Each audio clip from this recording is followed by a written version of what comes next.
ดีเนาะมื้อนี้จะมาสอนต่อเครื่องมือในกลุ่มที่5เนาะกลุ่มที่5ก็คือจะมาต่อเครื่องมือตัวนี้เนาะเครื่องมือสไลด์ทูลเนาะเครื่องมือสไลด์ทูลก็คือเครื่องมือตัดเนาะก็คือมีดเนาะตัดเป็นชิ้นส่วนเนาะเพื่อใส่ส่วนแรกเขาจะใส่ในตัดเป็นชิ้นส่วนของเว็บเนาะตัวอย่างนี้เขาจะมาตัดเป็นส่วนของเว็บไซต์เนาะของเว็บเพจสมมติเราตัดนี้เนาะตัดเอาเมนูนี้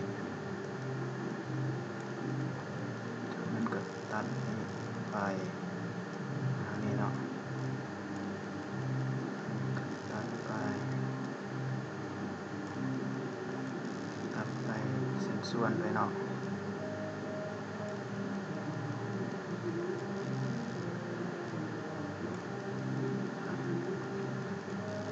ตัดจนกว่าจะแล้วเนาะตามที่เราต้องการอันนี้ส่วนที่มันเหลือปั๊มด้านข้างเนาะตัด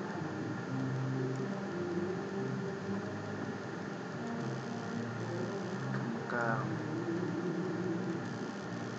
ข้างตีน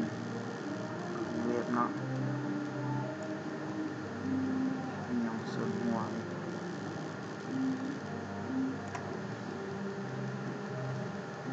จากได้เนาะนี่เนาะตามที่เราต้องการแล้วเราก็กด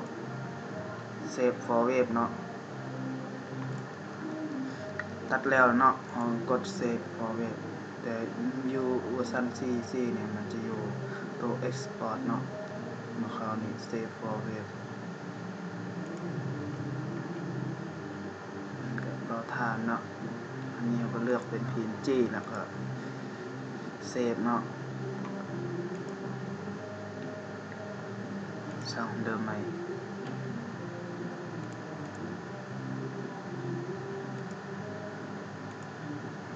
สไลด์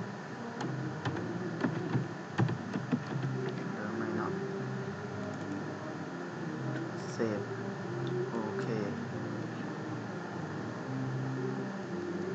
วันนี้เราจะมาเปิดเบิ่งเนาะเปิดเบิ่ง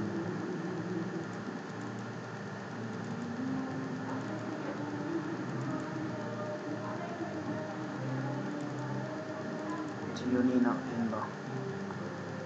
เป็นชิ้นส่วนแบบนี้เนาะโอเคจบกันไปขอบใจเนาะฝากติดตามกันในตอนต่อไปเนาะสำหรับมื้อนี้ขอจบเพียงเท่านี้